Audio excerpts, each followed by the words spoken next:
મંત્રી બચુ કાવડના પુત્રોએ જામીન અરજી પાછી ખેંચી। મનરેગા કૌભાંડમાં બે પુત્રોએ આગોતરા જામીન અરજી મૂકી હતી। 13મીએ સુનાવણી થાય તે પહેલા અરજી પાછી ખેંચી। કિરણ અને બળવંત આગોતરા જામીન અરજી મૂકી હતી। 71 કરોડના કામોમાં ગેરરીતિની ફરિયાદ નોંધાઈ હતી। દેવગઢ બારિયા અને ધાનપુરમાં 71 કરોડ આપ્યા હતા। નાણાં મેળવનાર 35 એજન્સીઓના નામ પણ ફરિયાદમાં દાખલ છે।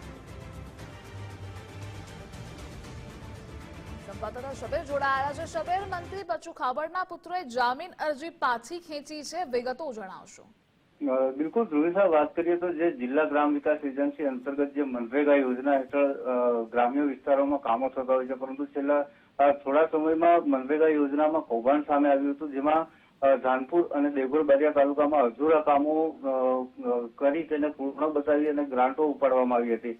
આ બાબત સામે આવતા જે જિલ્લા ગ્રામ વિકાસ એજન્સીના નિયામક દ્વારા જે 71 કરોડના કામોમાં ગેરરીતિનો જે પોલીસ ફરિયાદ દાખલ કરવામાં આવી હતી, જેમાં 35 એજન્સીઓના નામ પણ સામે આવ્યા હતા, તેમજ જે કર્મચારીઓ અને અધિકારીઓની મિલીભગતની પણ તપાસ કરવામાં આવી રહી હતી। હાલ વાત કરીએ તો પોલીસે તપાસમાં જે 5 જેટલા કર્મચારીઓની ધરપકડ કરી છે, તેમને જેલ હવાલે કર્યા છે। ત્યારે જે મંત્રી બચુભાઈ કાવડના જે બે પુત્રો છે, તેમના નામે પણ કેટલીક એજન્સીઓ ચાલતી હતી, જેને લઈને તેમને આગોતરા જામીન અરજી દાહોદ સેશન્સ કોર્ટમાં મૂકી હતી, પરંતુ જે 13મી આજે સુનાવણી થાય તે પહેલા જ બંને પુત્રોએ જામીન અરજી પાછી ખેંચી લીધા, જે અનેક તર્ક વિતર્કો સર્જાય છે। જી ધ્રુવી શાહ। જી, જોડાવા બદલ આભાર આપનો।